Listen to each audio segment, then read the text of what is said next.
Hey, thanks for clicking on this little video where I'm going to share some of my thoughts about our beloved Timothy Dwayne Hardaway Jr. Now here on, I still call it Twitter, but here on X, no one has been harder, or very few people have been harder on old THJ than I have been. And it's a long-standing position. He is now in his 6th season as a Maverick, and I have been resistant to the amount of playing time and the level of green that his green light is set to for, I would say, at least 5 of those seasons, the last consecutive 5 seasons. Not that he hasn't had his great moments, his huge moments, his clutch moments. He certainly has. Man, when THJ is hot, there are very few players that are hotter, right? Like when that right hand is touched by God, every once in a while the angels come and bless it, and he can't miss, and he can hit just beautiful shots. As a matter of fact, I've been on the record for a long time of saying very few shooters have a sweeter looking stroke than THJ. But my long-standing opinion is that the guy is a glorified chucker.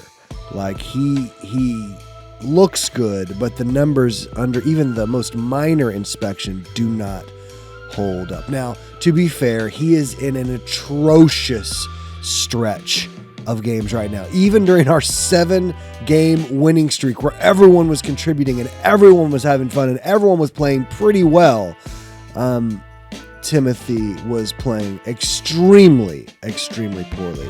So the last 10 games, he's been getting over 27 minutes a night, shooting 34% from the field and only 32% from 3. Now, here's my long-standing point on THJ, is if he's not shooting, he shouldn't be on the floor. So if he's out there, I want him shooting, especially open threes. I don't want him taking too many dribbles. I don't want him to try to facilitate or be an engine for anything, but I want him taking open looks. That's the only thing he does. That's the only real quality he has. Now, I'm going to prove this, I think, statistically in a second, but I don't even think that strength is a big strength. Now, when he's hot, yes, let him shoot. You know, it's like that great Godzilla meme, let them fight. When he's hot, let him shoot. My gosh, absolutely. But far too often throughout his career, not just his play of late, far too often in his career, he is not hot, and he has not been a productive shooter. So he's shooting just atrociously these last 10 games. But if you bump that back to 20 games, the numbers go considerably up. So he's been playing well. So it goes from 34% from the field overall to 41%. That's a jump of 7%. And from 32% from 3 over the last 10 to 38%, so a positive number over the last 20. So pretty much as bad as he's been these last 10 games, the 10 games prior to that, he was really solid. So that needs to be said, right? And then if you take a larger scope of 30 games, right? So a huge chunk of the season, the last 30 consecutive games he's played in, he played at just over 30 minutes a game, shot 42% from the field, and shot just a little better than 36.5% from 3. And that is the Tim Hardaway experience right there. 42% from the field and around 36% from 3. Now here's the thing. I follow almost no one on Twitter. I follow like 140 accounts. Some of them are political. Most of them, though, are NBA, and overwhelmingly, most of them are Dallas Maverick accounts. I follow the very best of the best. So if I don't follow you, it doesn't mean you're not awesome. It doesn't mean you don't have great comments. It just means maybe you don't have the data-driven posts that I appreciate, or maybe you get a little too mouthy in your language, and I'm not going to engage with that. I don't know. Maybe you're toxic. I've had people who get really ugly, and I'm just like, well, I'm not going to follow you, even though you sometimes have opinions I agree with. So I only follow 140, I think like 143 people total.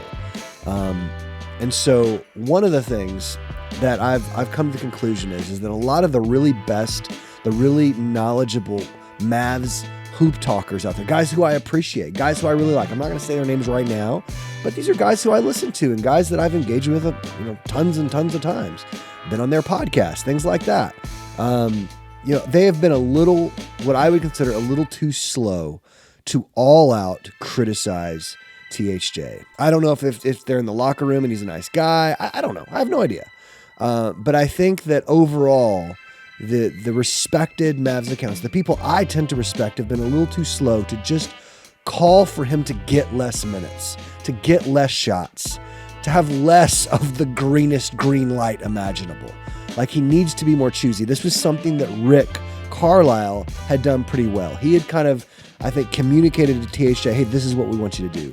Here are the shots we want you to take. We don't want you to initiate with the dribble very often. Have you seen Timothy dribble? It's not good. It's not at I wouldn't even say at an NCAA level. Like, he can't dribble. He can catch, he can shoot, he can make the most basic of passes. You don't want him doing much more than that. Every once in a while, he gets the notion into his head that he can drive, and you know what? 1 out of every 4 or so, he'll convert. But most of the time, it just does not end well. He either gets strips, he dribbles it off his leg, he chucks something off the backboard. Where he is strong is catch and shoot, where his shoulders are already squared up to the rim. That's his strength, right? And like I'm going to say again and again, I don't think it's really that great of a strength compared to other NBA shooters. So right now, it has become popular to start saying, hey, THJ's playing bad, because it's just so stinking undeniable.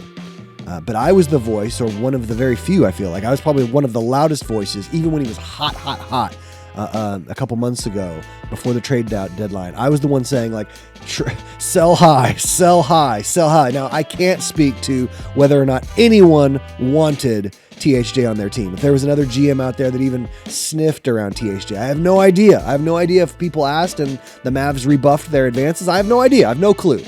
But I have so been on this train of he is not a productive, net positive player to our team, to the Mavs. And I know I said I'm sorry. I'm a lifelong fan. I'm over 40 years old, and I've been cheering for this team my entire life. Like, my fanship goes back to the playoff runs of the 80s, to Brad Davis and Donaldson and Tarpley and Rowe and Aguirre and, all those, those names. Those are the names that I grew up with. So I do have that kind of possessive our. So you have to forgive me when I say our team, our guys, that kind of stuff. I know I'm just a guy online, and I know I'm not a member of the team, but they are my Mavs, and I'm sure they're your Mavs too. They're our Mavs, right? And so just this idea of I've been wanting them to move off of THJ for a long time, or at the very least, here's the thing. I've been wanting them to make him not a 6th man, but something more like an 8th, 9th man, somewhere around there. Because I think if he's getting 15 minutes a night, you can let him jack up a few kind of freebies, right? And to see if he's hot. And if he's hot, give him the extra minutes. Kid's strategy, though, is just to be stubborn. And I don't know if it's because of Hardaway's seniority in the roster, because we have a pretty young roster now. Hardaway's in his 10th season now. I don't know if Kid just really believes in Hardaway. I don't know if he thinks he's a better ball player than I certainly do. I mean, I know Kid thinks he's a better ball player than I do, because I think he's a net negative to your team, and no head coach would be giving a guy 30 minutes a night and letting him chuck up 14, 15 shots a night, which is what Hardaway does, if he's a net negative to your team. Like, I just couldn't imagine that. And the Kid and the coaches and the staff, they obviously know the game much better than I do, and they know the game much better than you do too. But man, my eyes just don't like what I'm seeing from THJ, and they haven't for a long time. Let me just throw a little bit of facts and figures at you. He's a career, so this is his 10-year career, right? He's a career 36.1, so that's 36%, guys. He's a career 36% three-point shooter. Okay, he is a career 42% field goal shooter, but that's tricky, and I don't want to hold that against him, because the majority of the shots he shoots are threes. For example, for his career, 54% of his overall shots have been from behind the line. They've been behind the three-point line. And this season, it's over 60%. It's just under 61% of his total field goals have been threes. So the overall field goal percentage, that's fine if that's low. But that 36% from your career, that is currently below league average. And so let's kind of dig back. So he's been with the Mavs for 6 seasons. Now, I'm about to make a point that I have never heard any other person on Twitter, and certainly not ever heard any of the national talking heads ever make. But I want you to hear it, okay? So let's talk about his first 2 seasons with the Hawks, where he kind of was a more primary scorer, right? He shot in those first 2 seasons with the Hawks, he shot 35, just above 35%, 35.2% from 3. So that's not great. That's not great. Now, he was initiating a lot of those shots, right? And so that's, you can kind of say, well, he was taking harder shots. So then let's jump to his next 4 seasons where he played with KP and the Knicks up in New York. So he shot 34.1% from 3 while he was with the Knicks. So that's below league average. That is poor. That is not good. Now, you can say they're difficult shots, and maybe we could dig into the data some other time, or you could dig into the data and show me that he's taking the hardest types of threes. I don't think so, though.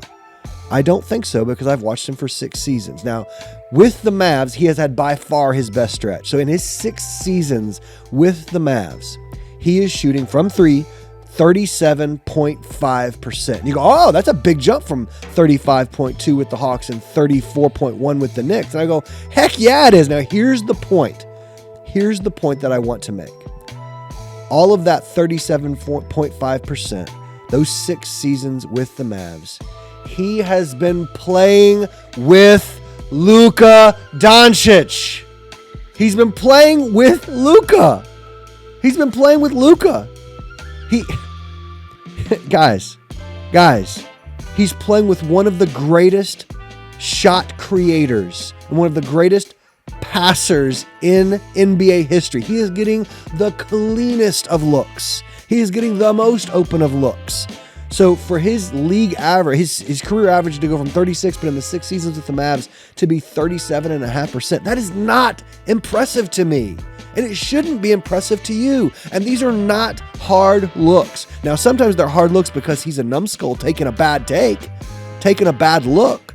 But he's not the guy who's constantly having to bail out his team at the end of a shot clock, right? That happens occasionally to any NBA shooter, right? Of course. But that's not his regular routine. He is getting looks in rhythm. He is getting wide open looks.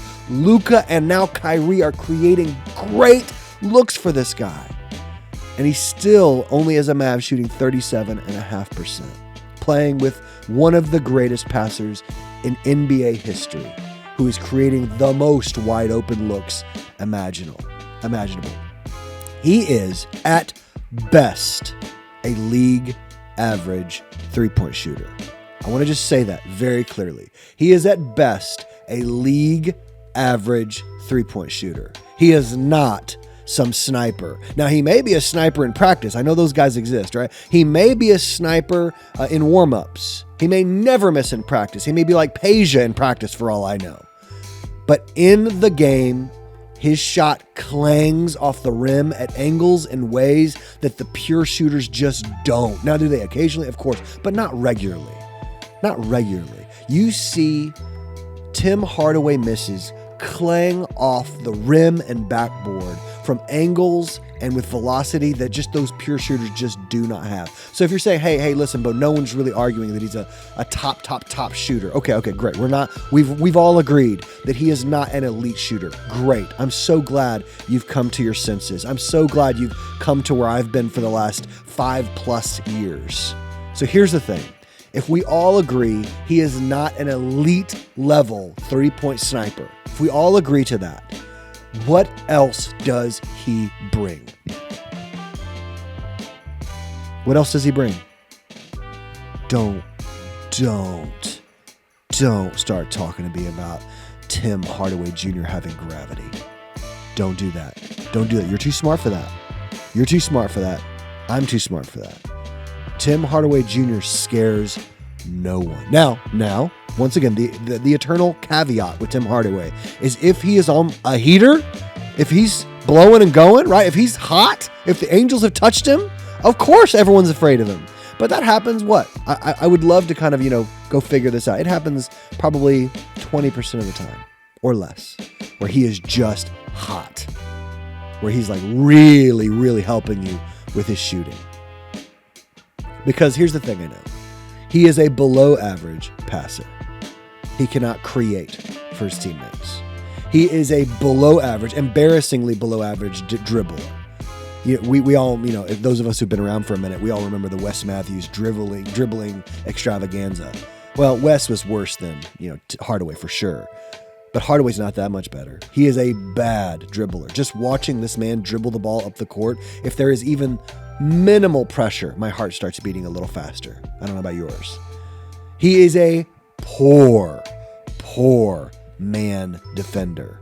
He may be an even worse team defender, because a team defender, you have to be cognizant of what's happening at the rest of the court, right? You have to be aware of what's happening all around you, and he is not aware defensively. Now, I think he's a slightly better man defender than team defender, but he is a poor man defender, and I think he's a really bad team defender. And here's one of my biggest criticisms of him. When the ball's not stuck with Luka or Kyrie, because the ball does get stuck with them, and I'm okay with that, right? They're two of the most elite shot makers and shot creators and offensive engines in the league, especially Luka, right? But when the ball doesn't get stopped with them, the ball's flying around. But then it meets Timmy's hands and it gets stopped. Now, can he make the simple pass? Yes, he can. He can make along the perimeter. He can do that, right? And every once in a while, he might even make a skip pass. I'm not sure. But far too often, he is a ball stopper. He is a clog to your offense, not a cog in the wheels keeping it moving.